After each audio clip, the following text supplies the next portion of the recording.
जैन मित्रांनो, मी दीपक पुन्हा एका नवीन व्हिडिओमध्ये तुमचं सर्वांचं खूप स्वागत आहे। तर मित्रांनो, मागच्या ट्रेडिंग सेशनमध्ये निफ्टीचा फायनल क्लोज आला होता 24,613 वरती।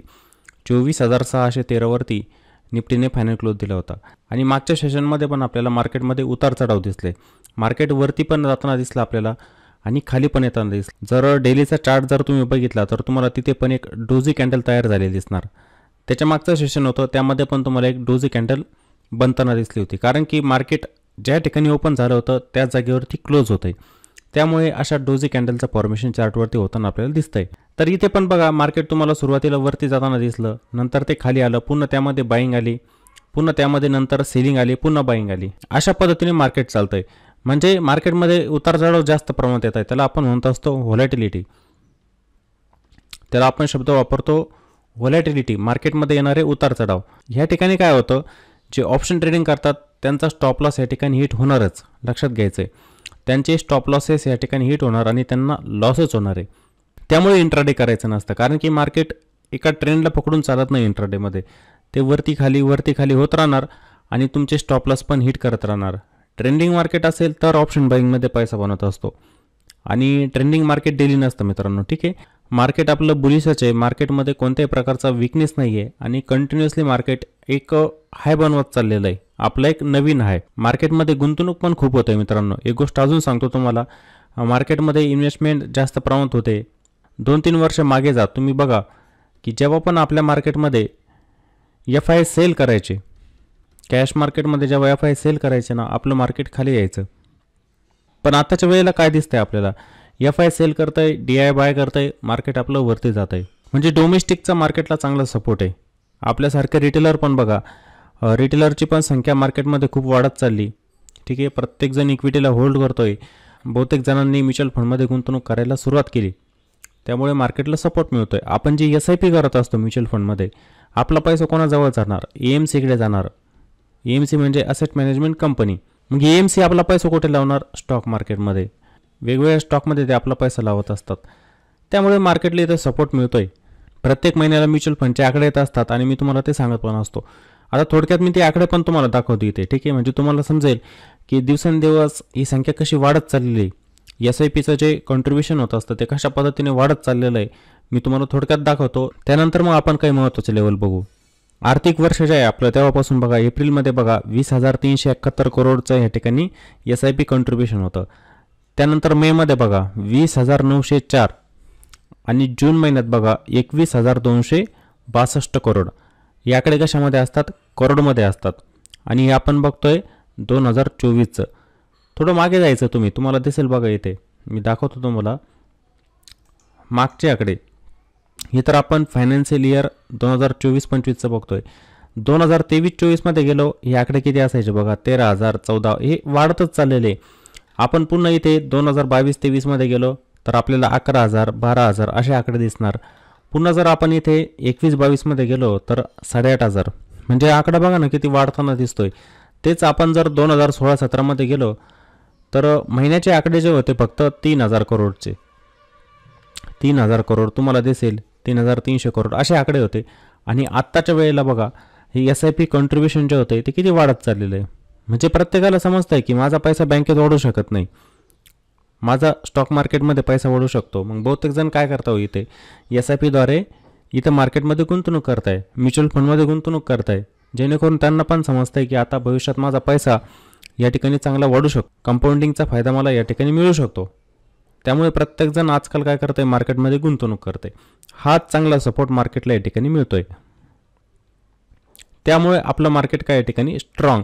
हा तर आकडा कमी अजून, ठीक आहे, बहुतेक जणांना माहीत नाही अजून, हळूहळू जेव्हा माहिती होईल लोकांना, जसं काही जण बघा आजकाल ऑप्शनच्या जाळ्यात अडकलेले, ते गुंतवणूक पण करत नाही आहे, त्यांची SIP कोणत्या पद्धतीची चालू नाही म्युच्युअल फंडमध्ये, त्यांना पण जेव्हा समजायला लागेल, हळूहळू मार्केटमध्ये ही गुंतवणूक वाढतच जाणार आणि मार्केटला आपल्या सपोर्ट मिळतच जाणार, आपलं मार्केट स्ट्रॉंगच असणार भविष्यामध्ये। आत्तापासून जर आपण गुंतवणूक करायला सुरुवात केली तर येणाऱ्या 10-15 वर्षांमध्ये नक्कीच आपला पैसा यामध्ये चांगला बनू शकतो, चांगला कंपाऊंडिंगचा फायदा यामध्ये आपल्याला मिळू शकतो, ठीक आहे। तर हे SIPचे आकडे मला फक्त दाखवायचे होते। जून महिन्यामध्ये SIP कॉन्ट्रीब्युशन जे होतं ना 21,262 करोडचं होतं, एवढं झालेलं होतं, म्हणजे दिवसेंदिवस ते आपल्याला वाढताना दिसतंय, ठीक आहे। तर आता आपण थोडक्यात त्या ठिकाणी मार्केटचं ॲनालिसिस करू.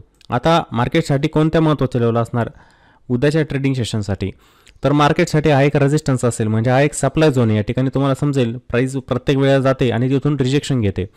24,635 हा मार्केटसाठी एक हर्डल म्हणजे रेजिस्टन्स असणार आहे. ठीक आहे. आणि सपोर्ट कोणता? 24,575. 24,575 ही लेवल मार्केटसाठी असणार सपोर्ट. मार्केट फ्लॅट किंवा पॉझिटिव्ह ओपन होत असेल तर मार्केटसाठी ही लेवल हर्डल असणार. मार्केट जर ह्या रेजिस्टन्सला पार करून वरती जात असेल तर पुन्हा एक रेजिस्टन्स मार्केटसाठी असणार आहे, तो म्हणजे 24,661. निफ्टीचा ऑल टाईम हाय, हा निफ्टीचा ऑल टाईम हाय आणि एक रेजिस्टन्स पण या ठिकाणी बनलेला आहे. बघायचं आहे मार्केट याच्या वरती जात आहे का. मार्केट ट्रेंडिंग केव्हा होऊ शकतं? मग जेव्हा मार्केट ह्या रेजिस्टन्सच्या वरती थांबायला लागेल. म्हणजे काय? हाय राईज फॉर्मेशन. तुम्ही बघायचं आहे जेव्हा पण तुम्ही प्राईजला रीड करत असतात, प्राईज आपल्या प्रिव्हियस हायला ब्रेक करते का? कारण की प्रिव्हियस हाय हा मार्केटसाठी बनत असतो रेजिस्टन्स. ही डेलीची कॅन्डल, हा डे हाय असतो, मार्केटसाठी रेजिस्टन्स बनत असतो. मग याला क्रॉस करून जर मार्केट जात असेल वरती, आपण म्हणत असतो मोमेंटम या ठिकाणी कंटिन्यू. जर या सपोर्टला ब्रेक करत असेल तर आपण म्हणत असतो की मार्केटचा मोमेंटम या ठिकाणी तुटला. अशा पद्धतीचं स्ट्रक्चर. मग जर मार्केट 24,661 वरती जर सस्टेन होत असेल तर पुन्हा इथे मोमेंटम बनू शकतो. मार्केट पुन्हा इथे ट्रेंडिंग होऊ शकतं. पुन्हा एक नवीन ऑल टाईम हाय निफ्टीचा या ठिकाणी बनू शकतो. ट्रेंडिंग केव्हा होणार? 24,661च्या वरती. लक्षात ठेवायचे ह्या लेवल असतात, खूप महत्त्वाचे असतात आपल्यासाठी. किंवा मार्केटने जर ह्याच रेंजमध्ये वेळ घालवला, कोणत्या ठिकाणी? 24,575 आणि 24,661. रेजिस्टन्स हा एक सपोर्ट. समजा फ्लॅट ओपन झालं, वरती गेलेलं आहे, या रेजिस्टन्सला पार करू शकलं नाही, तिथून खाली आलं, म्हणजे अशाच प्रकारची ॲक्टिव्हिटी जी मागच्या सेशनमध्ये झाली होती. मग आपण काय म्हणणार की मार्केटने या ठिकाणी पुन्हा आता पॉज घेतलेला आहे. मार्केटने या ठिकाणी काय घेतला? पॉज. 2-4 दिवस अशीच ॲक्टिव्हिटी या ठिकाणी होऊ शकते. म्हणजे येणारं बजेट असणार आहे 23 जुलै रोजी बजेट असणार. तर मार्केटमध्ये अशा पद्धतीचं ट्रेडिंग सेशन आपल्याला बघायला मिळू शकतं. उतार चढाव, जे उतार चढाव तुम्हाला या ठिकाणी बघायला मिळत आहे ना, तशाच पद्धतीचे 2-4 दिवस असेच उतार चढाव बघायला मिळतील. आणि असं पण होऊ शकतं की बजेटच्या दिवशी मग एक डायरेक्शनल मूव्ह मार्केटमध्ये येऊ शकतो. तो दोन्ही बाजूचा येऊ शकतो डायरेक्शनल मूव्ह. समजलं ना तुम्हाला? म्हणजे मार्केट ओपन झालं समजा, ते सुरुवातीला मोठी रॅली देणार, म्हणजे निफ्टीमध्ये 300-400 पॉईंटची रॅली, बरोबर, ही रॅली येणार आणि अचानक पुन्हा ते खाली पण येणार. दोन्ही बाजूचे मोठे मूव्ह 300-400 पॉईंटचे. अशी ॲक्टिव्हिटी मग आपल्याला बजेटच्या दिवशी होताना दिसणार. आपलं जे अगोदरचं बजेट झालं होतं त्यामध्ये आपल्याला मोठी मोमेंट बघायला मिळाली नाही, मार्केट साईडवेजच होतं. पण त्याच्या मागचं जर तुम्ही बजेट बघितलं, म्हणजे 2-3 बजेट जर बघितले मागचे, तर त्यावेळेला अशाच गोष्टी झाल्या होत्या. सुरुवातीला मार्केट खाली आलेलं होतं 400-500 पॉईंटनी आणि त्यानंतर पुन्हा 400-500 पॉईंटनी ते प्लसमध्ये पण आलेलं होतं. इतकी व्हॉलॅटिलिटी मार्केटमध्ये होती बजेटच्या दिवशी ते पण. मग तसंच या ठिकाणी होऊ शकतं. किंवा बजेटच्या अगोदर पण आपल्याला मोठी रॅली मार्केटमध्ये बघायला मिळू शकते. त्यामुळे आपण ट्रेंडला फॉलो करायचं आहे. मार्केट जसं जात आहे त्या पद्धतीने आपण काम करायचं आहे. समजलं? या लेवल तुम्हाला लक्षात आल्या. रेजिस्टन्स कोणते महत्त्वाचे असणार आणि इंट्राडेमध्ये मार्केट कोणत्या लेवलच्या खाली वीक होऊ शकतं? 24,575च्या खाली. समजा मार्केटची ओपनिंग फ्लॅटिश ओपनिंग किंवा थोडी निगेटिव्ह ओपनिंग झाली, 24,600च्या खाली जर मार्केट ओपन झालं आणि निफ्टीने हा सपोर्ट जर ब्रेक केला 24,575चा, तर मग इथे सेलिंग वाढू शकते. कारण मागचे ट्रेडिंग सेशन बघा, मार्केट इथेच तुम्हाला सपोर्ट घेताना दिसणार. ह्या झोनवरती इथे दिसतंय तुम्हाला. आपण इथे पण ॲनालिसिस केलेलं होतं. या ठिकाणी जर मार्केट मग या सपोर्टला ब्रेक करत असेल तर मग या ठिकाणी सेलिंग वाढू शकते निफ्टीमध्ये. आणि खाली सपोर्ट जर म्हटलं, एक स्ट्रॉंग सपोर्ट आहे. मग 24,500चा मार्केटसाठी एक सपोर्ट, एक सायकोलॉजिकल सपोर्ट असतो तो. ह्या ज्या लेवल असतात ना सायकोलॉजिकल, 24,500, 24,000, 23,000, 28,000, 28,500, हे काय असतात? सायकोलॉजिकल सपोर्ट रेजिस्टन्सचं काम करतात ते. ठीक आहे. आपण लेवलला फॉलो करणार इथे. मी तुम्हाला फक्त राऊंड फिगरमध्ये सांगतोय. 24,500. खाली एक सपोर्ट आहे 24,526चा आणि त्याच्या खाली आहे 24,475चा. ह्या लेवल मग या ठिकाणी सपोर्टचं काम करतील. या ठिकाणी आपल्याला सेलिंग वाढताना दिसू शकते. हे स्ट्रक्चर ताबडतोब तुम्हाला लक्षात येणार. मार्केटवरती गेलं, एक पॉज घेतला, इथे पण समजा फ्लॅट ओपन झालं, उद्याच्या दिवशी साईडवेज झालं, मार्केट पॉज घेतं आहे.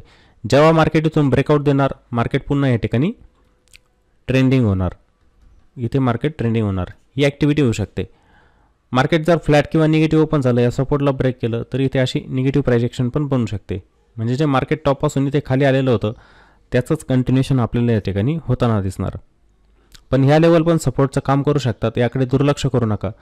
बहुतेक जण काय करताना एका कॅन्डलला बघत असतात. समजलं की ही पहिली कॅन्डल बनलेली 5 मिनिटांची, मार्केट ओपन झालं, 9:15 वाजले आणि मी काय करतो, एक सपोर्ट ब्रेक होतं आहे म्हणून या ठिकाणी पुट बाय करतो.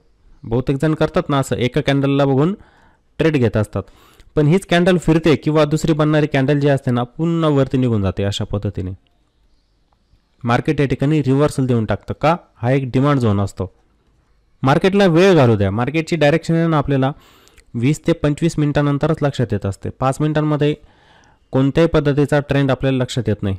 समजलं ना. बहुतेक जण काय यूट्यूबवरती व्हिडिओ बघत असतात की 5 मिनिटांचा हाय ब्रेक झाला की मार्केट अप ट्रेंडमध्ये जात असतं आणि 5 मिनिटांचा लो ब्रेक झाला कॅन्डलचा की मार्केट डाऊन ट्रेंडमध्ये जात असतं. तसं काही नसतं मित्रांनो. ठीक आहे, मार्केटला बघायचं असतं, पूर्ण स्ट्रक्चर जे आहे ना मार्केटचं ते बघायचं आहे, त्यानंतरच आपल्याला ट्रेंड लक्षात येतो मार्केटचा. त्यासाठी वेळ घालू द्या मार्केटला, मग नंतर ट्रेंड पकडण्याचा प्रयत्न केला पाहिजे. आणि ऑप्शन ट्रेडिंग असं असतं इंडेक्समध्ये की त्याच्यामध्ये इंट्राडेमध्ये एकतर पैसा बनतच नाही.